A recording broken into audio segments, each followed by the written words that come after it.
జై శ్రీరామ్. కాలభైరవ స్వామివారి అనుగ్రహంతో కాశీఖండంలోని అనేక అద్భుతమైన విషయాలు తెలుసుకుంటూ కాశీ విశ్వనాథ జ్యోతిర్లింగాన్ని భక్తి శ్రద్ధలతో అభిషేకిస్తున్నాం. త్రికరణ శుద్ధిగా శ్రావణ మాసం అత్యంత విశేషమైన శ్రావణ మాసంలో 5 మహాశివరాత్రులు ఒకే నెలలో వచ్చేటటువంటి అత్యద్భుతమైనటువంటి మాసం శ్రావణ మాసం. ఏమిటా 5 మహాశివరాత్రులు? మీకు 1-4 సార్లు తెలియజేస్తున్నాను, ఎందుకంటే చాలా మందికి తెలియదు. శ్రావణ సోమవారం ప్రదోషం తత్రాపి దుర్లభం మన్యే నభోమాసేందు ఆసరే ప్రదోషకాలే పూజాయా మేకబిల్వం శివార్పణం. నభోమాసంలో ఇందువాసరం అంటే సోమవారం ప్రదోష సమయం ఏదైతే ఉందో అది మహాశివరాత్రి కన్నా విశేషమైన పర్వదినం. ఇక మనకు కృష్ణాష్టమి రాబోతోంది. కృష్ణాష్టమి కూడా మహాశివరాత్రితో సమానమైంది. మాస శివరాత్రి కూడా మహాశివరాత్రితో సమానమైంది. జాగ్రత్తగా కాశీఖండంలోని అనేక అద్భుతమైన విషయాలు తెలుసుకుంటూ విశ్వనాథ జ్యోతిర్లింగాన్ని భక్తితో అభిషేకిద్దాం. మీరు మానసికంగా అభిషేకిస్తూ ఉన్నారు, చాలా సంతోషంగా ఉంది. మనస్సుతో చేసేటటువంటి పూజ ఇంకా విశేష ఫలితాలను ఇస్తుంది. భక్తితో చేయండి. కాశీ విశ్వనాథాయ నమః అనే నామాన్ని జపిస్తూ మనస్సుతో విశ్వనాథ జ్యోతిర్లింగానికి అభిషేకించండి. భక్తిగా ఒక బిల్వదళం ప్రతిరోజు కూడా స్వామివారికి పెడుతూ ఉండండి. స్వామిని 2 చేతులతో తాకి నమస్కరిస్తున్నట్లుగా భావించండి. అదిగోండి విశ్వనాథుడు. మీకు స్వామివారి యొక్క ఫోటోలు, అద్భుతమైన ఫోటోలు ప్రతిరోజు పంపిస్తూ ఉన్నా నేను, మీరు గమనిస్తూనే ఉన్నారు. ఈరోజు ధర్మేశ్వర్ స్వామివారి ఫోటో పంపించాను. 10,000 గాయత్రి మహామంత్ర జపం చేసిన ఫలితం లభిస్తుంది ఆ ధర్మేశ్వరుడికి నమస్కరిస్తే, దర్శించి. కాబట్టి అంత విశేషమైనటువంటి శక్తి ఉన్నటువంటి స్వయంభూ దేవతలు కొన్ని కోట్లు ఉన్నాయి కాశీలో. కాబట్టి కాశీ మొత్తం కూడా విశ్వనాథుడి యొక్క విరాట్ రూపం, అత్యద్భుతమైనటువంటి రూపం. ఇక విశ్వనాథుడి యొక్క స్వరూపమే గంగమ్మ తల్లి. అటువంటి గంగమ్మ తల్లి మహిమను మనం భక్తితో తెలుసుకుంటున్నాము. ఇక చూడండి, కాశీఖండంలో పరమేశ్వరుడు విష్ణుమూర్తితో ఈ విధంగా అంటున్నాడు 27వ అధ్యాయంలో. గంగా శివాత్మిక అంటే శివుడు గంగమ్మ తల్లి వేరు కాదు. గంగ శివాత్మిక, జలరూపయైన నా 2వ మూర్తి. పరమేశ్వరుడి యొక్క పంచభూత లింగాలలో పృథివ్యాపస్తేజో వాయురాకాశాత్ 2వది జలలింగం, జంబుకేశ్వరం. ఆ జల రూపం ఏదైతే ఉందో అది గంగమ్మ తల్లి. నా 2వ స్వరూపమే గంగమ్మ తల్లి అని చెప్తున్నారు పరమేశ్వరుడు. ఎవరితో? విష్ణుమూర్తితో చెప్తున్నాడు. ఇక బ్రహ్మాండములకు ఆధార స్వరూపము గంగమ్మ తల్లి.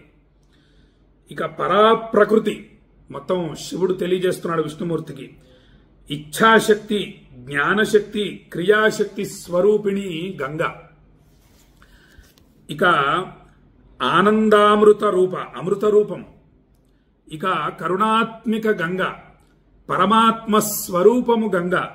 విశ్వరక్షణ కొరకు పరబ్రహ్మ స్వరూపిణి అయిన గంగను నా లీలతో ధరించుచున్నాను. ఇదొక లీల, లీల మాత్రమే. ఏది? శివుడు గంగమ్మ తల్లిని ధరించడం అనేది. ఆ అమ్మవారు కూడా పరబ్రహ్మ స్వరూపమే. పరమేశ్వరుడు ఏ విధంగా అయితే విష్ణుమూర్తి, ఏ విధంగా అయితే పరబ్రహ్మ స్వరూపాలో, వీళ్ళంతా గంగమ్మ తల్లి కూడా పరబ్రహ్మ స్వరూపిణియే. కేవలం ఒక లీల మాత్రమే నేను నా జటాజూటంలో ధరించటం అనేది పరమేశ్వరుడు విష్ణుమూర్తికి తెలియజేస్తున్నాడు. ఆ అద్భుతమైన విషయాన్ని మనం తెలుసుకుంటున్నాం. 3 లోకములలోని సర్వతీర్థములు, సర్వ పుణ్యక్షేత్రములు, మొత్తం ఏ పుణ్యక్షేత్రాలు ఉన్నాయో 3 లోకాలలో అన్ని కూడా గంగ స్వరూపిణి. అన్ని ధర్మాలు, అన్ని యజ్ఞములు, ఇక అన్ని తపస్సులు, షడంగములతో కూడిన వేదములు, షడంగములతో కూడినటువంటి వేదాలు, 4 విధ పురుషార్థాలు, నీవు నేను అంటే విష్ణుమూర్తితో మాట్లాడుతున్నాడు. నేను మీకు చెప్పా కదా, విష్ణుమూర్తితో పరమేశ్వరుడు ఈ విధంగా తెలియజేస్తున్నాడు. నీవు నేను దేవతలందరి శక్తులు గంగయందు సూక్ష్మ రూపంలో ఉన్నాయి. మొత్తం సమస్త దేవీ దేవతల యొక్క శక్తి అంతా కూడా ఆ గంగమ్మ తల్లిలో సూక్ష్మ రూపంగా నిక్షిప్తమై ఉన్నాయి. అది గంగమ్మ తల్లి. కాబట్టి గర్భాలయంలోకి వెళ్లి విశ్వనాథ జ్యోతిర్లింగాన్ని తాకి నమస్కరిస్తే ఏ ఫలితం లభిస్తుందో మనకి చూడండి. అస్సీ నుండి వరుణా నది మొత్తం ఆ చివరి నుంచి ఈ చివరి వరకు ప్రవహిస్తూ ఉంటుంది గంగమ్మ తల్లి. ఆ గంగమ్మ తల్లిని తాకితే ఆ ఫలితం లభిస్తుంది. మనము విశ్వనాథ లింగాన్ని స్నానం చేయకుండా ఆ పాచిబట్టలతో వెళ్లి స్వామిని తాకం కదా ఆలయంలోకి. చక్కగా ఈ విధంగా స్నానం చేసి శుభ్ర వస్త్రాలు ధరించి విభూతి కుంకుమ పెట్టుకొని వెళతాం కదా, సాంప్రదాయ వస్త్రాలు ధరించి ఆడవాళ్లు మగవాళ్ళు అందరూ కూడా. అదే విధంగా గంగానదిలో స్నానం చేయాలి. అంటే ముందుగా మనం తీసుకున్నటువంటి వసతిలో స్నానం చేసి శుభ్రవస్త్రాలు ధరించి విభూతి కుంకుమ పెట్టుకొని, ఆహా గంగమ్మ తల్లి దగ్గరికి వెళుతున్నాను నేను, ఏమి నా భాగ్యము, ఏమి నా అదృష్టము, పరమేశ్వరుడు విష్ణుమూర్తికి తెలియజేశాడు. మొత్తం ఈ 3 లోకాలలో ఉన్నటువంటి అన్ని శక్తులు గంగమ్మ తల్లిలో నిక్షిప్తమై ఉన్నాయని చెప్పి తెలియజేశాడు. అటువంటి గంగమ్మ తల్లి నేను తాకబోతున్నాను, స్నానం చేయబోతున్నాను అని చెప్పి భక్తి భావంతో గంగానదిలో స్నానం చేయాలి. ఇక చూడండి, మనకి ఇంకా పరమేశ్వరుడు ఏం తెలియజేస్తున్నాడంటే, గంగా స్నానము వలన సర్వతీర్థములలో స్నానం చేసిన ఫలితం లభిస్తుంది, అన్ని యజ్ఞాలు చేసినటువంటి ఫలితం లభిస్తుంది, మొత్తం అన్ని తపస్సులు ఏవైతే ఉన్నాయో అన్ని తపస్సులు చేసిన ఫలితం లభిస్తుంది గంగా స్నానము వలన. ఇక సమస్త దానములు, అనేక అద్భుతమైనటువంటి దానాలు ఉన్నాయి, అన్ని చెయ్యాలి యథాశక్తిగా తెలుసుకుంటూ మనకు చాతనైనవి. దానములన్నీ చేసిన ఫలితం గంగా స్నానం చేయడం ద్వారా లభిస్తుంది, అన్ని యోగముల ఫలితము లభిస్తుంది. గంగా స్నానము చేయటం వల్ల 4 వేదాలు చదివినటువంటి ఫలితం లభిస్తుంది. ఏమంటే మాకు ఒక్క వేదం చదవడానికి 15 సంవత్సరాలు పడుతుంది, 12 నుంచి 15 సంవత్సరాలు పడుతుంది. ఇక 4 వేదాలంటే ఎన్ని సంవత్సరాలు? అసలు చదివిన వాళ్ళు లేరు. 2 వేదాలు చదివిన వాళ్ళు ఉన్నారు, 3 వేదాలు చదివిన వాళ్ళు ఉన్నారు, కానీ 4 వేదాలు చదివిన వాళ్ళు ఒకరిద్దరు ఏమున్నారు అంతే. కాబట్టి మరి చూడండి, మనకు ఆ 4 వేదాలు చదివిన ఫలితం రావాలంటే ఏం చేయాలి? కాశీకి వచ్చి హాయిగా గంగా స్నానం చేయటమే. సుమారుగా 4 వేదాలు చదవాలంటే 50 సంవత్సరాలు పడుతుంది కదా. గంగా స్నానం ఎంత తేలిక. కాబట్టి ఎన్నిసార్లు వీలైతే అన్నిసార్లు కాశీకి వచ్చి, వీలైనన్ని ఎక్కువ సార్లు కాశీకి వచ్చి గంగా స్నానం చేస్తూ ఉండాలి. చతుర్వేదాలు అధ్యయనం చేసి పారాయణ చేసిన ఫలితం లభిస్తుంది అని మనకు కాశీఖండం తెలియజేస్తోంది. ఇక మనకి ఇంకా ఎన్ని అద్భుతమైన విషయాలు పరమేశ్వరుడు విష్ణుమూర్తికి తెలియజేస్తున్నాడో చూడండి. సర్వశాస్త్ర పండితుని కంటే మహనీయుడు గంగా స్నానం చేసినవాడు. మొత్తం అన్ని వేదాలు శాస్త్రాలు చదివిన పండితుడు కంటే గొప్పవాట ఎవరు? గంగా స్నానం చేసినవాడు. ఆహా, ఏమి విశేషం, ఏమి గంగా. గంగా గంగా అంటూనే ఉండాలండి. గంగమ్మ తల్లి స్మరణ ఎంత విశేషమో. అందుకే 1-4 సార్లు నేను అంటూ ఉన్నాను. ఇక్కడ ఇన్నిసార్లు గంగా అని లేదు, నేనే కావాలని చెప్పి ప్రతి వాక్యం చివర గంగా గంగా అంటున్నాను. ఆ శ్రవణం కూడా విశేషమే, మీరు వినడం కూడా విశేషమే. ఇక గంగా దర్శనము వలన మనస్సులోని కోరికలన్నీ కూడా నెరవేరుతాయి. గంగమ్మ తల్లిని చూస్తే చాలు. ఇక సమస్త పాపాల నుండి పవిత్రుడవుతారు. గంగమ్మ తల్లిని చూస్తే ఇన్ని ఫలితాలు. కృతయుగంలో ఇక చూడండి, ఆ శ్లోకం ఒకటి చెప్తాను నేను. కృతే సర్వతీర్థాని త్రేతాయాం పుష్కరం పరం ద్వాపరేతు కురుక్షేత్రం కలవు గంగైవ కేవలం. ఎంత అద్భుతంగా తెలియజేశారంటే ఈ శ్లోకం. ఇక కృతయుగంలో సర్వతీర్థములు, కృతయుగంలో ఏ తీర్థంలో స్నానం చేసినా కూడా సమస్త పాపాలు తొలగిపోతాయి, మోక్ష ప్రాప్తి కలుగుతుంది, మనస్సులోని కోరికలన్నీ నెరవేరుతాయి కృతయుగంలో. త్రేతాయుగంలో పుష్కర తీర్థం అంటే మనకి బ్రహ్మదేవుడు ఆలయం ఉంది భూమి మీద. కేవలం పుష్కర్లో మాత్రమే బ్రహ్మదేవుడి ఆలయం ఉంది, అక్కడ మాత్రమే పుష్కర సరోవరం, పుష్కర తీర్థం ఉంది. ఆ త్రేతాయుగంలో అక్కడ స్నానం చేస్తే అనేక సత్ఫలితాలు కలుగుతాయి. ఇక ద్వాపరంలో కురుక్షేత్రమే తీర్థము.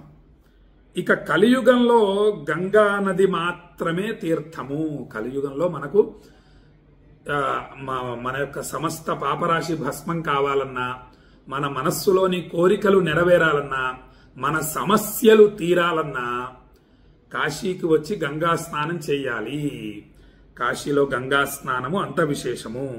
కాబట్టి ఇన్ని అద్భుతమైనటువంటి శక్తులు గంగమ్మ తల్లికి ఉన్నాయి. కాబట్టి అటువంటి గంగమ్మ తల్లిని మనము స్మరిస్తున్నాము. ఇక ఇంకొక అద్భుతమైనటువంటి శ్లోకాన్ని మనం గమనిద్దాం. ఈరోజు గమనించి ఆశీర్వచనాన్ని అందుకుందాము. ధ్యానం కృతే మోక్షహేతు త్రేతాయాం తచ్చవై తపః ద్వాపరే తద్వయం యజ్ఞాః కలౌ గంగైవ కేవలం. పూర్వజన్మల పుణ్యము వలన, ఈశ్వరానుగ్రహంతో గొప్ప అనుగ్రహము వలన గంగా తీర నివాసము కలుగుతుంది. కృతయుగంలో ధ్యానము వలన మోక్ష ప్రాప్తి కలుగుతుంది, అభీష్ట సిద్ధి కలుగుతుంది, మనస్సులోని కోరికలు నెరవేరుతాయి కృతయుగంలో ధ్యానము వలన. త్రేతాయుగంలో ధ్యానము మరియు తపస్సు రెండు చేయాలి. చేసిన వారికే ఆ సమస్త పాపరాశి తొలగిపోతుంది, మనస్సులోని కోరికలు నెరవేరుతాయి, మోక్ష సాయుధ్యం కలుగుతుంది. ఇక ద్వాపర యుగంలో ధ్యానము చెయ్యాలి, తపస్సు చేయాలి, యజ్ఞములు చెయ్యాలి, అనేక యాగాలు చెయ్యాలి ద్వాపర యుగంలో. అప్పుడు గాని మోక్ష ప్రాప్తి కలగదు. కానీ కలియుగంలో గంగా స్నానం చేస్తే చాలు మోక్ష సాయుధ్యం కలుగుతుంది అని మనకు కాశీఖండం తెలియజేస్తోంది. కలియుగంలో పుట్టడం మన అదృష్టం అండి. ఎన్ని సులభమైన మార్గాలు ఇచ్చారో. ఉదయం ఒకసారి విశ్వనాథ, మధ్యాహ్నం ఒకసారి విశ్వనాథ, సాయంత్రం ఒకసారి విశ్వనాథ అంటే చాలు.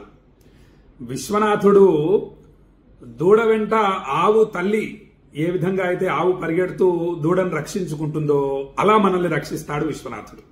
ఎప్పుడు భవిష్యత్తులో ఏమిటి, వీడికి ఏ ఆపద రాబోతోంది, ఎలా రక్షించాలి, ఇంకా ఏ సుఖాల్ని అనుగ్రహించాలి, ఏ విధంగా చూసుకోవాలి అని అనేక విధాలుగా మన గురించి ఆలోచిస్తూ ఉంటారు స్వామివారు. ఇక ఇంకొకటి, మనం అక్కడ ఉండి కాశీలో ఇక్కడ ఉన్నటువంటి ఫలితాన్ని పొందవచ్చు, కాశీవాస ఫలితాన్ని పొందవచ్చు.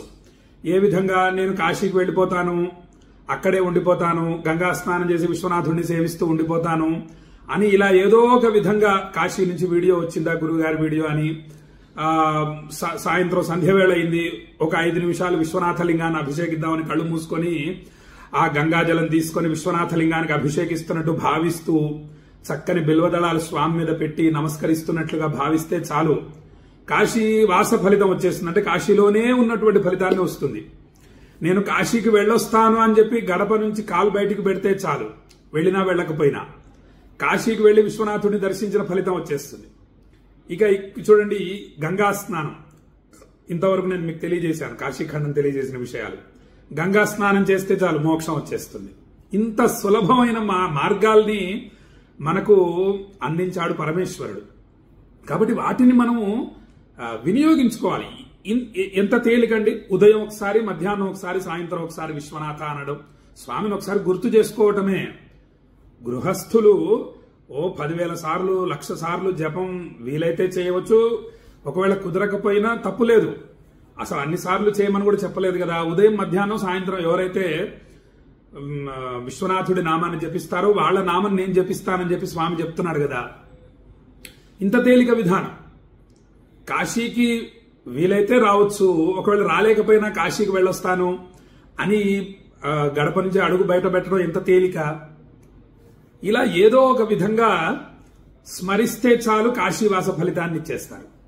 ఇంత సులభమైన మార్గాల్ని మనం, చిన్న చిన్న మార్గాల్ని ఆచరించి అక్షయ పుణ్య ఫలితాలు పొందాలి. పొందినప్పుడే అది గొప్పతనం. గురువు ఎప్పటికైనా తెలియజేస్తాడంతే, ఆచరించాల్సింది మనమే.